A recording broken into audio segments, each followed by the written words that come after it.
Hey, how's it going today? It's Frankie and I'm here with Terror Tuesdays, and this movie is called The Visit.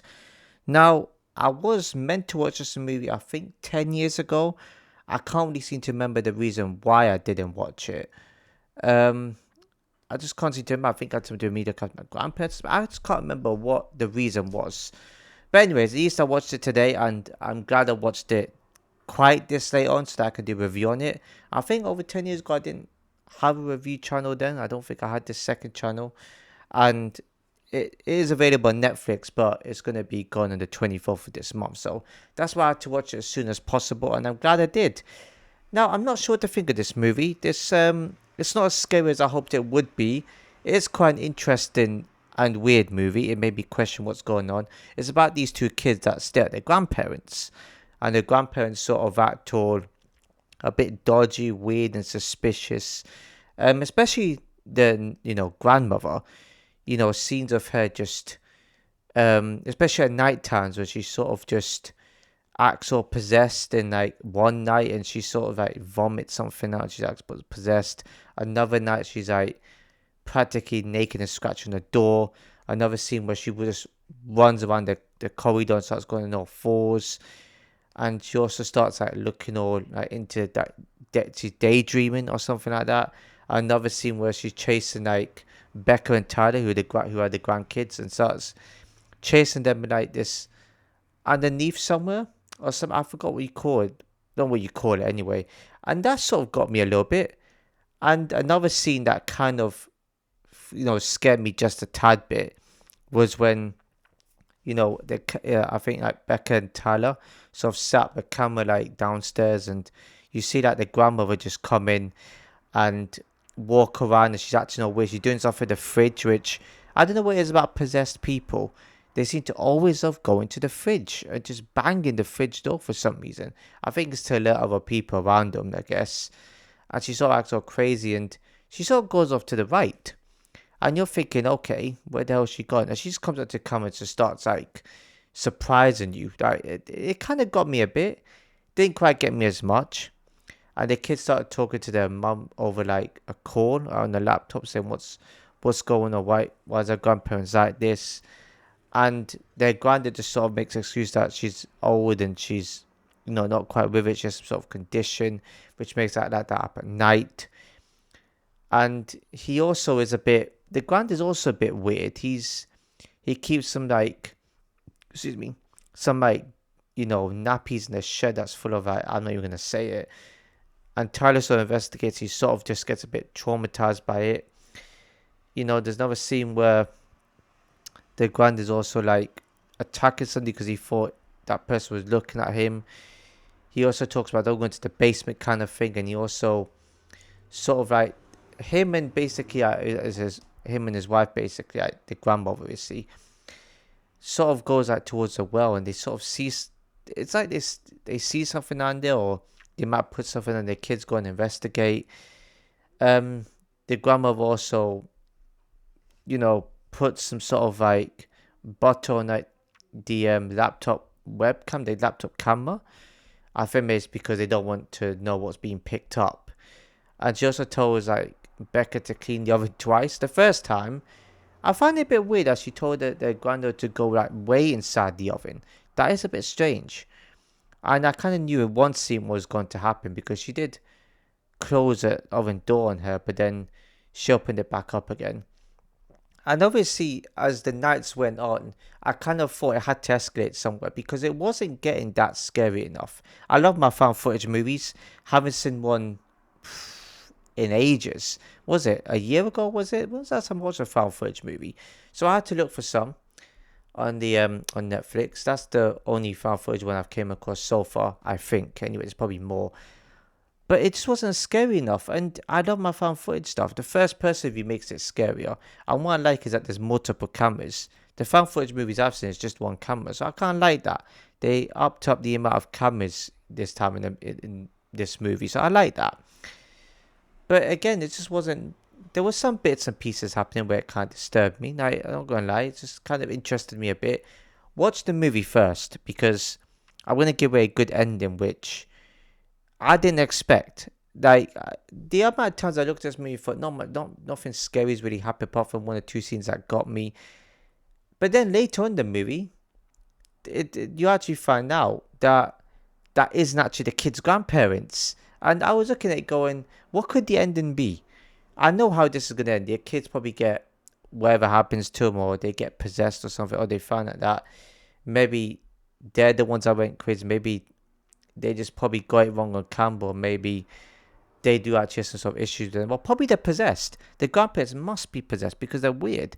I mean, the grandpa was talking about how there's creatures in a pond or something, but then she said that was a made up story. Then you hear that, and you see it you sort of see it act funny when she gets asked about, when Becca sort of asks about, oh, what about mom? What happened to her? And she doesn't have a proper answer to it.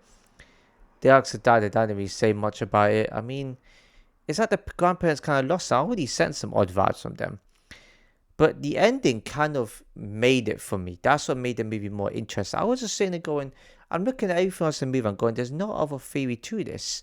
I can't explain what there was going on. And there's nothing that could top it. But then the entire time, it wasn't actually their grandparents. That's actually a good twist in the movie, lads. I kind of like that. Not a big twist, but I like that. They sort of made it different. I would never have figured that one out. Maybe other people probably did, I guess, because the mom kind of revealed, if they didn't talk to their mom and didn't say that they wanted to leave, they would never have found that out. And yeah, I think they would have still escaped and go out anyway because they did at the end. It's just sort, especially towards the end where it kind of got a bit freaky when they're playing the board game. I thought they were going to play the Ouija board. That's what I thought, which would have made sense in a movie like this. But they were playing Yahtzee, and the grandmother sort of has some sort of issues wrong with her. And oh no, the granddad seems. I think granddad had to leave. I don't know what I think he needs to go to the toilet. So that's what I thought because I had some sort of stomach rumble or something, right? And then the grandmother started eating something quite quickly. Becca wanted to go. Becca went to the basement, where the grandparents told their grandkids not to go to. And then she sort of finds stuff. I don't know if it belonged to their actual grandparents. So the granddad just comes in and says, you know, she always wanted to be a grandmother. I think relating to like their pretend grandmother. I don't know what he said. Maybe it's because I wasn't paying attention because of the outside noise, but there wasn't really a proper reason why he did it. Maybe because they were possessed and they killed him and they really wanted to be grandmothers. I mean, no, grandparents. And in their minds, they kind of want that. It's like a mentality thing. They got probably like some sort of issues wrong with their mentality, and they kind of, in their eyes, thought that they could be good grandparents. I have no idea what the proper ending was to that. All I know is that wasn't actually grandparents, which is kind of a good ending.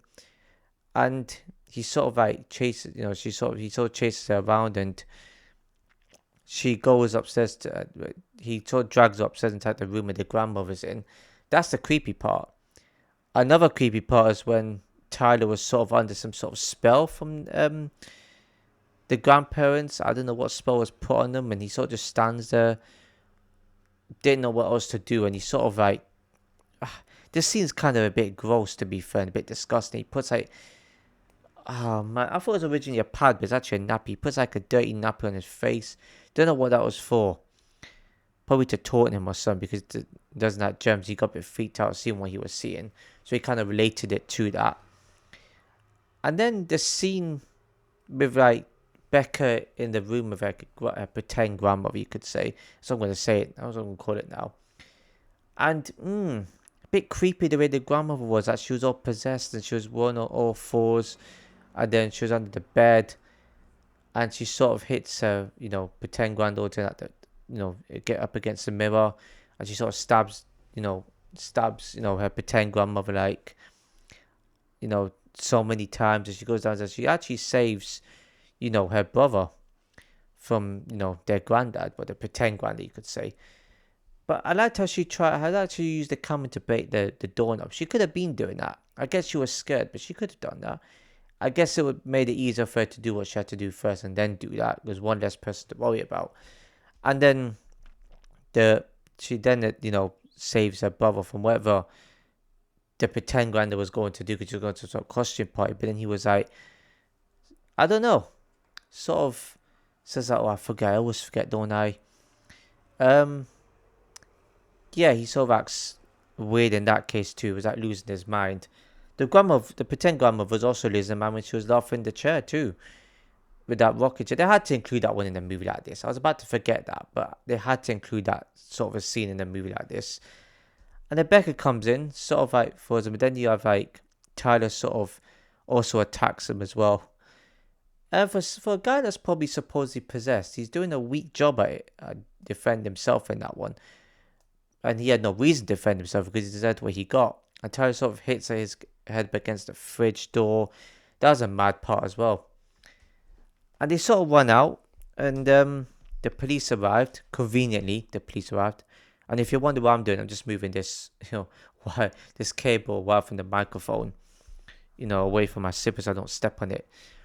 But yeah, and it's then the ending part is just, the mom just talking about how she feels guilty and how she says what happened to her parents.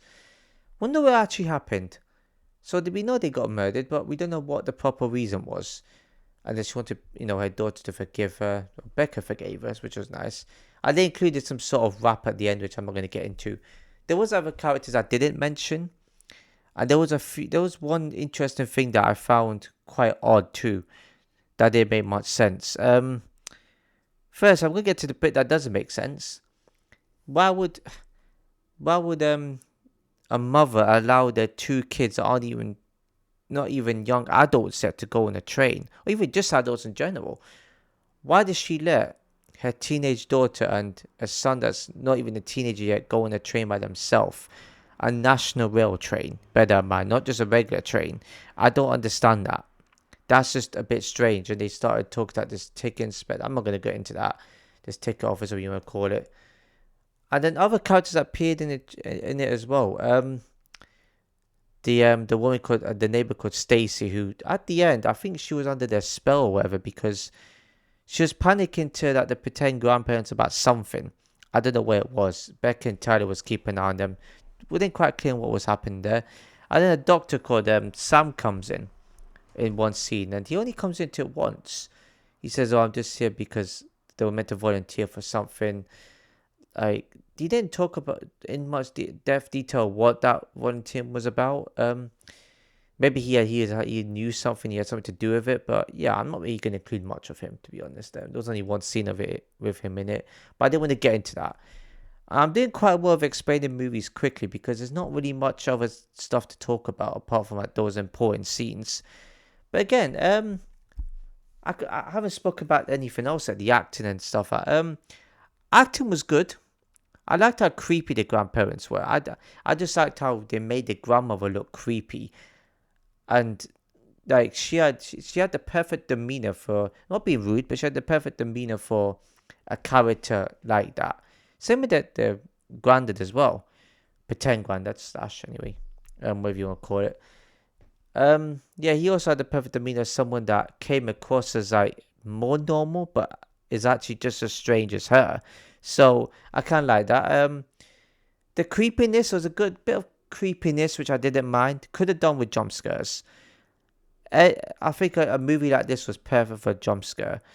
And I've seen found footage movies where they didn't need jump scares. Like VHS movies didn't need any jump scares because there's VHS type stuff that wouldn't have suited jump scares. This type of movie did. Just the overall feel and atmosphere. I like the atmosphere. I like the setting. I kind of like how the story went on, especially the twist. But again, I don't think the movie's that good as I was hoping it would be. But I did like how it was a week and they cut it down to each days, and how they had a sort of theme to it where it should have escalated from Thursday instead of like the Friday. I get why they did that. It had to escalate somewhere. I thought it was going to escalate somewhere anyway. But I like the build up a little bit. Could have had a lot more to it though. I was going to give this an average rating, but because of the twist, it made it a bit decent, and I'll give them that one. I don't think I would recommend a movie like this. I don't think it's that good as I thought it was going to be. Even what it was about kind of hooked me in a little bit too. I kind of, I'll give them that one. But again, should have scared me more. Only one or two scenes where it nearly caught me off guard, a tiny bit caught me off guard, but not as much as I've seen with other found footage movies. Like, there's like some Paranormal Activity movies, like, was it the last four, maybe? Kind of got me a little bit in some scenes, and the jump scares were a bit more freaky and scarier. But these jump scares here were just a bit tame for me. Got me a little bit, made me jump a tiny bit, but didn't make me go, oh my god. I had to look away a few times with some creepy type of like scenes, but other than that, not much has happened. Rating for this, give this a 7. I think if it wasn't for the twist at the end, and it was just like a typical type of, oh, they're possessed type of ending, I would have given this a 6, possibly a 5, but the twist kind of made it a bit decent and interesting. That kind of made me go, what the hell? Really? So it needed that for a movie like this, because there wasn't much happening. But I'll give them this.